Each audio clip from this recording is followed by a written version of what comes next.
저는 오늘 여러분과 함께 히브리서 12장 1절로부터 2절까지의 말씀을 가지고요. 바라보는 믿음, 우리 앞에 경주. 바라보는 믿음, 우리 앞에 경주라는 제목으로 함께 하나님의 말씀을 나누고자 합니다. 여러분, 꽃 좋아하세요? 감사합니다. 당당하게 말씀하셨듯이 너무 쉽게 잘 알 수 있는 것이 카톡에 요즘에 부사에 보면 무엇을 관심 있어 하고 어떤 것을 좋아하고 어떤 것을 보고 있고 어떤 것을 바라보고 살아가는지가 잘 담겨져 있는 것 같아요. 그래서 꽃 좋아하세요? 네 라고 얘기했듯이 여기 계신 많은 성도님들이 꽃밭에서 꽃처럼 꽃받침을 하고 사진을 찍으며 나는 꽃이야 햇살이야 반짝반짝 빛나는 별이야 하면서 꽃밭에 꽃이 꽃인지 여러분이 꽃인지 모를 정도로 카톡의 부사로 그 꽃밭의 꽃처럼 자신을 표현하고 또 그 꽃을 사랑하고 있음을 분명하게 보여주고 있는 것을 카톡의 메인 사진을 통하여서 잘 확인할 수 있는 것 같아요. 그런데 그 꽃들 중에 여러분 꽃마다 꽃말이 있는 거 다 아시죠? 꽃말은 꽃의 특징에 따라서 꽃이 가지고 있는 이미지를 바탕으로 만들어졌다고 하죠. 그래서 꽃을 선물할 때에는 꽃에 담겨 있는 꽃말을 생각하며 내가 상대방에게 하고 싶어하는 말을 말로 대신하는 것보다 꽃을 전달함으로 말미암아 내가 당신을 어떻게 생각하는지를 전달해 나가는 것도 있겠죠. 그러니 꽃을 말 대신에 선물로 주기도 합니다. 설교를 시작하면서 한 꽃의 꽃말을 살펴보고자 합니다. 가까이에 있는 울산대공에서도 4월이 되면 이 꽃의 축제를 하는데요. 바로 튤립입니다. 튤립은 다양한 색상이 있는데 구체적으로 색상마다 꽃말이 다 다릅니다. 빨간색 튤립은 사랑의 고백을, 주황색 튤립은 수줍음을, 노란색 튤립은 짝사랑이라고 합니다. 그리고 보라색 튤립의 꽃말은 영원한 사랑이라고 합니다. 보라색 튤립은 뭐라고요? 영원한 사랑.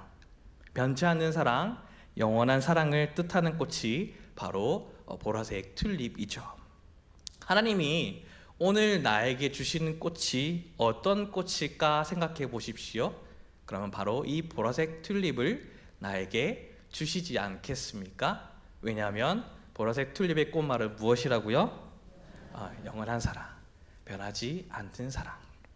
그런데 여러분, 보라색 튤립에요 또 다른 꽃말이 있다고 합니다.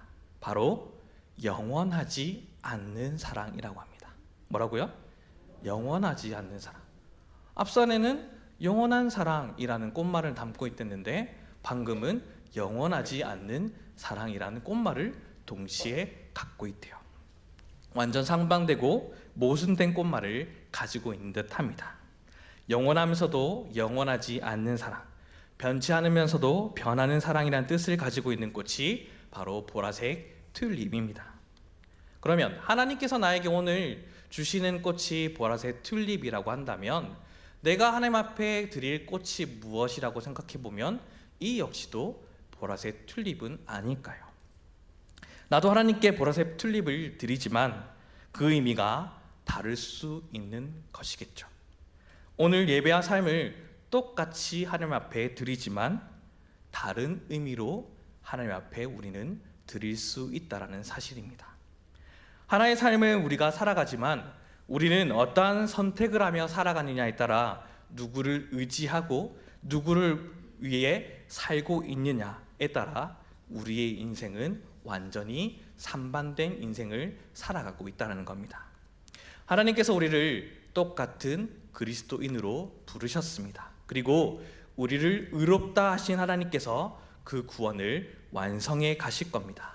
그때에 이제 우리가 할 일이 있다라고 한다면요, 하나님의 이끄심을 기대하며 우리의 생명이 다하는 그날까지 끝까지 믿음을 지키며 그리스도인으로 살아가는 것, 그것이 우리가 해야 될 일은 아닐까요? 그런데 한 번씩 우리의 이 믿음을 흔들어 버릴 만한 이유들이 참 많이 있는 것 같습니다. 그 중 하나가 바로 악인의 형통입니다.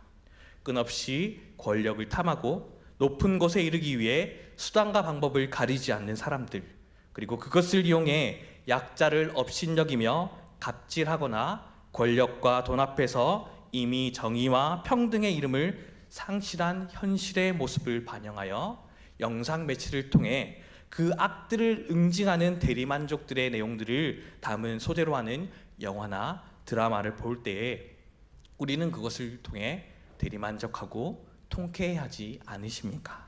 그런데 그것도 잠시죠.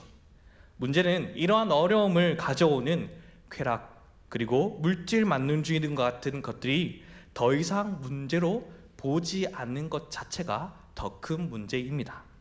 오히려 착한 사람들, 정의의 편에 서는 사람들, 잘 참고 배려를 잘 하는 사람이 바보 같고 욕을 먹는 세상에 와 있다라는 겁니다.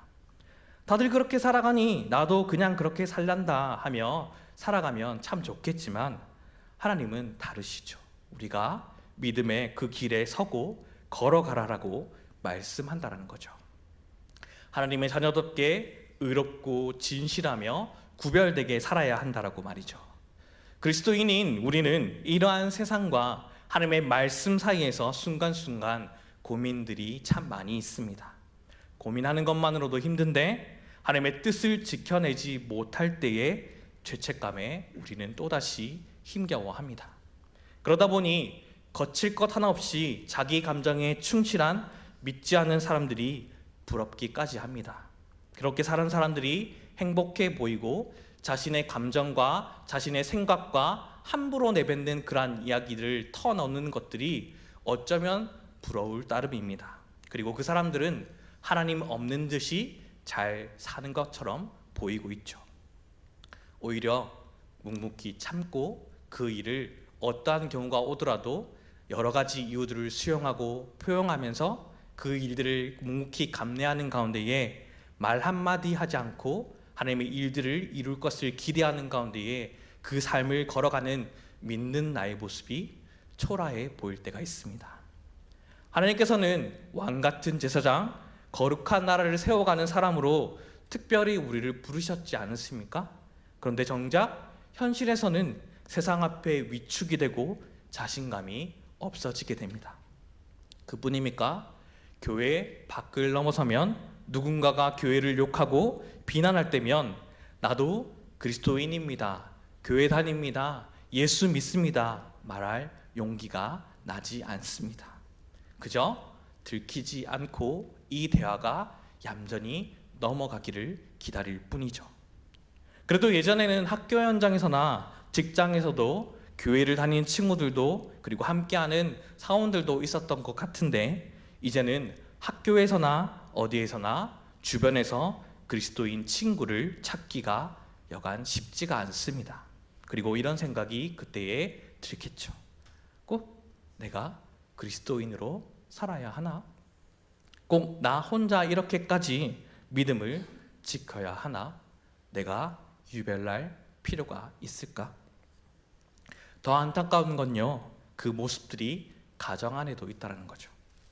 믿음의 부모들이 나는 죽고 예수로 사는 보기에 참 어려운 삶을 살아가는 것처럼 보이지만 그 모습을 묵묵히 인내하며 감당하는 그 모습을 보일 때에 어려워하고 힘들어하고 믿음 흔들리는 자녀들이 부모의 그 뒷모습을 바라보면서 정말 믿음으로 살아가는 가운데에 신앙의 고민을 향한 단 한마디를 건네어 줄 때에 부모님이 내뱉는 믿음의 한마디를 통하여 고민하는 자녀들이, 그리고 믿음의 차세대들이 혼자인 듯한 삶을 혼자가 아닌 하나님이 함께 하신다는 믿음의 용기를 심어줄 수 있을 텐데, 나와 가정과 교회를 돌아가면 어떠한지를 우리는 곰곰이 말씀 앞에서 생각해 보아야 할 겁니다.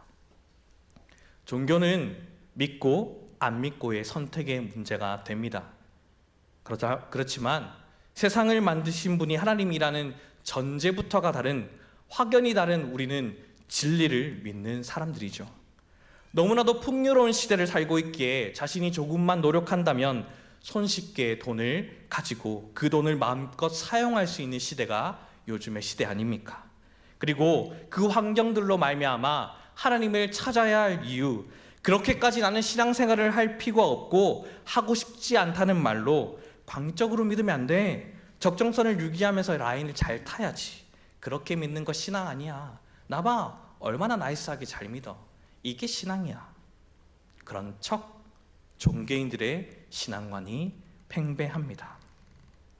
예수 그리스도를 머리로 지체된 우리가 교회로 함께라는 공동체로 살아가야 하는데, 나 혼자 간의 마음의 평안만을 찾아 그곳의 문제에 섞이지 않으려고 하고, 나는 그곳에서 한 발자국 멀리 떨어지고 내가 말하고 싶어하는 내용들만 주저주절, 내가 행동하고 싶어하는 것들만 행동하고 다른 사람들을 평가하고 있는 것은 아닙니까? 마치 그것이 잘 믿는 그리스도인인 것처럼 말입니다. 하나님을 제대로 알지도 않으려 하고 그 삶을 살아내려고 하지도 않고 믿지도 않는 자 그 형통함을 보면서요, 우리는 왜 끝까지 믿음을 지키고 그리스도인으로 살아야 할까 질문이 듭니다. 시편 9장 중에서도 우리가 이 던진 질문과 같은 문제로 고민한 사람이 있습니다. 바로 시편 73편의 아삽이라는 사람입니다. 그는 레위 지파 사람으로 다윗과 함께 예배를 세워갔던 사람입니다. 그런 그에게 질문과 문제로 고민한 흔적이 말씀 속에 바로 보이는데요. 함께 시편 73편 12절부터 17절까지의 말씀이 조금 길지만 한 목소리로 함께 읽어보도록 하겠습니다. 함께 읽겠습니다. 볼지어다 이들은 악인들이라도 항상 평안하고 재물은 더욱 불어나도다. 내가 내 마음을 깨끗하게 하며 내 손을 씻어 무죄하다 한 것이 실로 헛되도다. 나는 종일 재난을 당하며 아침마다 질벌을 받았도다. 내가 만일 스스로 이르기를 내가 그들처럼 말하리라 하였더라면 나는 주의 아들들의 세대에 대하여 악행을 행하였으리이다. 내가 어쩌면 이를 알까 하여 생각한즉 그것이 내게 심한 고통이 되었더니 하나님의 성소에 들어갈 때에야 그들의 종말을 내가 깨달았나이다. 아멘. 아삽이 살았던 시대에도 꼭 같았습니다. 악인인데 항상 편안하고 재물은 더욱 불어남을 목격했습니다. 읽지 않았던 시편 73편 4절로부터 11절까지의 말씀을 보면요, 첫 번째 절에 나오는 4절에서도 그들은 죽을 때에도 고통이 없고 그 힘이 강건하며 라고 기록하고 있듯이, 그들이란 사람들은 어찌 된 게요, 죽을 때까지도 교만할 만한 힘이 그들 가운데 있었습니다. 그러니 하나님을 찾지 않고 하나님의 마음을 알지 못한 채 그들이 원하는 말, 그들이 원하는 행동을 내뱉었겠죠.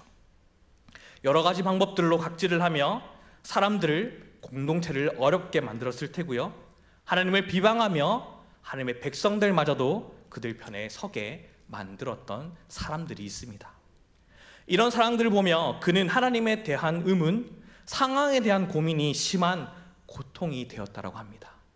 예배를 세워나가고 예배를 인도해 나가고 예배자의 마음으로 살고자 했던 그 역시도 말입니다. 그러나 하나님의 성소에 들어갈 때에 비로소 깨달았다고 합니다. 바로 그런 사람들의 종말 말입니다. 그런 사실을 깨닫기 전에 시인의 아삽의 상태는 어떠했습니까? 시편 73편 1절로부터 3절을 보면요, 하나님이 참으로 이스라엘 중 마음이 정결한 자에게 성은을 행하시나 나는 거의 넘어질 뻔하였고 나의 걸음이 미끄러질 뻔하였으니 이는 내가 악인의 형통함을 보고 오만한 자를 질투하였음이로다 라고 기록합니다. 이 상태가 아삽의 상태였습니다. 아삽도 하나님이 참으로 선을 행하시는 분을 너무나도 누구보다도 잘 알고 있는 사람이었습니다. 그럼에도 불구하고 넘어질 뻔하였고 미끄러질 뻔하였고 질투하였습니다. 그로 인해 마음 가운데 하나님 없는 그 삶으로 넘어질 뻔하였습니다. 오늘 우리 상태를 보십시오. 나도 그럴까? 너무 좋아 보이는데 이것 안 하면 되지, 저렇게 행동하면 되지. 그 마음과 삶 가운데에 그럴 때라도 믿음을 지켜야 할 것은, 즉 우리가 그리스도인으로 주님을 바라보는 믿음으로 끝까지 주님 앞에 경주를 하며 살아가야 되는 이유, 그 첫 번째는요, 바로 다름 아닌 주님께서 다시 오시는 그날이 반드시 오기 때문입니다. 요한계시록 22장 20절에서도요, 예수님께서는 진실로 내가 속히 온다라고 말씀하셨습니다. 약속하신 대로 반드시 지키실 겁니다. 그럼 이 예수님이 이 땅 가운데 오시는 그 모습이 우리에게 어떤 의미입니까? 히브리서 9장 27절부터 28절까지의 말씀을 우리가 한 목소리로 함께 읽겠습니다. 한 번 죽는 것은 사람에게 정해진 것이요 그 후에는 심판이 있으리니 이와 같이 그리스도도 많은 사람의 죄를 담당하시려고 단번에 들이신 바 되셨고 구원에 이르게 하기 위하여 죄와 상관없이 자기를 바라는 자들에게 두 번째 나타나시리라. 아멘. 죽지 않기를 바랄 뿐이지 나는 절대 죽지 않을 것이다 라고 말할 수 있는 사람은 없을 겁니다. 이것을 벗어나 세상 누구에게 질문해 보십시오. 그렇게 말할 수 있는 사람은 아무도 없을 겁니다. 모든 사람은 결국 죽게 됩니다. 그리고 죽음으로 끝이 나지 않습니다. 예수님이 다시 오시는 그날에 모두가 심판대에 서게 되고 끝까지 믿음을 지키며 예수 그리스도를 바라보았던 양들은요, 구원으로 가게 되고요, 그렇지 못한 염소들은요, 예외 없이 심판을 받게 될 것입니다. 예수 그리스도를 믿음으로 의롭게 된 의인들은 영원한 생명을 얻을 것이고 의롭다 함을 받지 못한 자들은 영원한 벌을 받게 될 것입니다. 주님을 바라봄으로 우리 앞에 경주를 해나갈 이유가 또 여기에 있는 겁니다. 첫 번째와 이어지는 우리가 주님을 바라보는 믿음을 가지고 끝까지 믿음의 경주를 하며 그리스도인으로 살아가야 하는 이유, 두 번째는요, 바로 모든 사람은 죽음을 피할 수 없으며 죽음 이후에도 반드시 심판이 있기 때문입니다. 조금 더 자세히 말하면요, 그때와 시기를 우리가 아무도 알 수 없습니다. 데살로니가 5장에 나오는 말씀, 우리가 잘 부르는 찬양처럼요, 그날이 도적같이 이를 줄 너희가 모르느냐, 늘 깨어 기도하며 어느 때든지 감사하고 기뻐하며 믿음의 길을 걷는 것이 그리스도 예수 안에서 우리를 향하신 하나님의 뜻이다라고 말씀은 우리에게 말씀하시지 않습니까? 그러니 하나님 없다, 괜찮다, 적당히 믿음 생활하며 깊숙이 들어가지 않고 저울질하며 교묘히 자신의 뜻을 오늘도 이루며 살아가는 그 삶에 밤에 도둑이 드는 것 같이 갑자기 파멸과 황폐함이 격화될 것이며 그땐 그들이 그토록 의지했던 돈, 명예, 권력도 아무 소용없으며 결코 그런 것들로는 생명을 구할 수 없으니 그때에 오직 예수 그리스도만이 유일한 소망이 됨을 우리는 깨달아 알아야 됩니다. 세상의 조롱과 박해 속에서도 어떤 고난 속에서도 끝까지 주님을 바라보는 믿음으로 우리 앞에 경주 모든 삶을 살아냈을 때에 하나님은 너른 팔로 너른 맞아주시며 참 잘했구나, 정말 수고했다 말씀하시며 우리를 꼭 안아주시겠죠. 이것이 주님을 바라보며 우리 앞에 경주를 행하며 그리스도인으로 살아야 할 두 번째 이유입니다. 마지막 세 번째는요, 반드시 오는 그날에요, 그날의 심판을 받는 것을 넘어 그 사람들에겐 칭찬이 있기 때문입니다.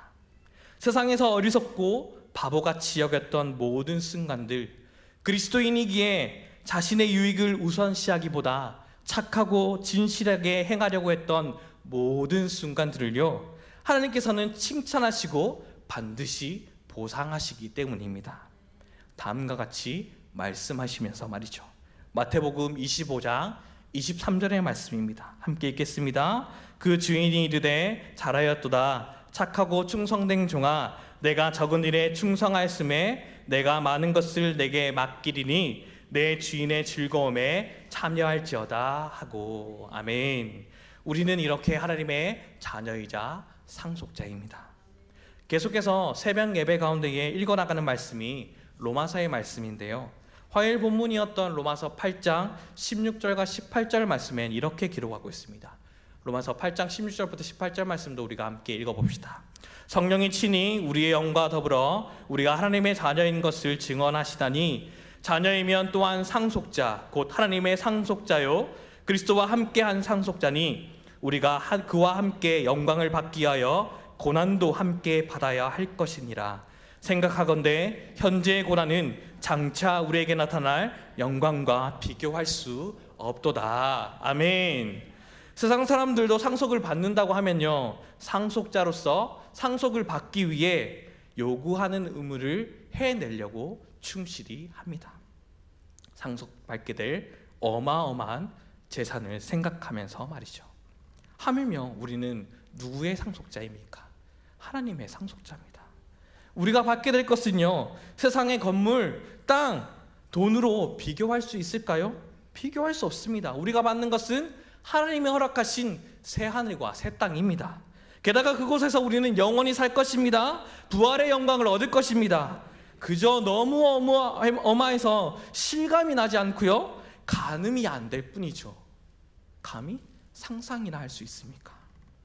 그것을 위해 상속자는 영광을 받기 위해 고난도 함께 받아야 합니다. 그런 영광을 우리는 주님을 바라보는 믿음으로 우리 앞에 경주해 나가는 이 세상에서 그리스도인으로 살아가면서 이러한 하나님 나라를 조금이나마 맛보며 살아가는 겁니다. 어떻게요? 어떨 때요? 나와 함께 하시는 하나님으로 인해, 언제나 나의 방패이시고 나를 지켜주시는 하나님으로 인해, 나를 죽기까지 사랑하시는 예수 그리스도의 사랑으로 인해 순간순간 참 행복을 느끼고 죄에서 자유함을 얻고요, 세상에서 느낄 수 없는 그 평안함이 세상 누구보다 나는 가지며 그 은혜, 그 행복, 그 삶의 간증이 있을 때에 우리는 그 하나님 나라를 오늘도 조금이나마 맛보며 살아갈 수 있는 겁니다. 그래서 바울은 말합니다. 생각하건대 현재의 고난은 장차 우리에게 나타날 영광과 비교할 수 없다라고 말이죠. 아무리 생각하고 비교해 보아도요, 지나가는 가을의 떨어짐과 같이, 쓸쓸함같이, 또 다가오는 겨울처럼 시리고 아픈 지금의 상황, 고난과 역경은요, 앞으로 우리가 얻게 될 영광과 비교하면 아무것도 아니라는 겁니다. 이 부활의 영광과 하나님 나라에서 받게 될 상급을 위해 오늘도 부지런히 표대를 향해 달려가는 우리가 될 수 있기를 소망합니다. 그러니 히브리서 기자를 통하여 하나님께서 우리에게 이 믿음의 경주를 이어 가자라고 오늘 우리에게 말씀으로 말씀하시는 겁니다. 오늘 본문 히브리서 12장 1절로부터 2절 말씀을 다시 한 번 더 우리가 함께 한 목소리로 읽어보았으면 좋겠습니다. 함께 읽겠습니다. 이러므로 우리에게 구름같이 둘러싼 허다한 증인들이 있으니 모든 무거운 것과 얽매이기 쉬운 죄를 벗어버리고 인내로써 우리 앞에 당한 경주를 하며 믿음의 주여 또 온전하게 하시는 이인 예수를 바라보자. 그는 그 앞에 있는 기쁨을 위하여 십자가를 참으사 부끄러움을 개의치 아니하시더니 하나님 보좌 우편에 앉으셨느니라. 아멘. 말씀을 정리하며 오늘 히브리서 12장 1절부터 2절의 말씀으로 바라보는 믿음, 우리 앞에 경주를 해갈 수 있는 이유가 주님께서는 반드시 다시 오며 죽음 이후에 반드시 심판이 있을 건데 그때에 상속자들에게는 벌이 아닌 칭찬이 주어짐을 깨닫게 하여 주셨습니다. 그리고 오늘 12장 1절에 나오는 경주를 할 때에 해야 할 우리 방법에 대해 명확히 이야기하고 있는 거죠. 무거운 것과 얽매이기 쉬운 죄를 벗어버리래요. 인내하래요. 인내라는 단어는요, 히포모네라는 단어로 쓰여졌습니다. 의미는 아래에 머물러 있다라는 의미로 어려움을 참으며 주어진 상황에 그대로 머물러 있다라는 의미를 말할 수 있겠죠. 결국 우리가 할 수 있는 유일한 경주의 해답이자 방법은 믿음의 주인 예수, 온전케 하시는 예수, 무거운 것과 죄를 벗어버리게 하시는 예수를 바라보는 것, 그것이 우리 앞에 놓인 경주를 하며 살아갈 때의 자세이자 방법이라 또 분명한 해결책을 우리에게 알려주고 있는 겁니다. 그것은 예수님처럼 나도 살아가라는 말입니다. 사랑하는 성도 여러분, 하나님의 말씀 앞에 순종이 더해지는 남은 한 주가 되기를 소망합니다. 그리고 왜 그렇게 미련하게 사느냐 묻는다면, 나에게 주어진 하나님의 은혜, 받은 은혜가 너무나도 크기에 그 은혜의 이름인 예수님 때문에 그렇게 산다라고 삶의 일을 고백하는 가운데에 그리스도인으로서 주님을 바라보는 믿음을 가지고 끝까지 우리의 구원을 완전하게 이루시는 예수님만 바라볼 수 있기를 소망합니다. 그리하여 흔들림 없이 믿음의 길, 그리스도의 길을 걸어가는 참 경주의 삶이 우리의 인생이 될 수 있기를 간절히 소망합니다.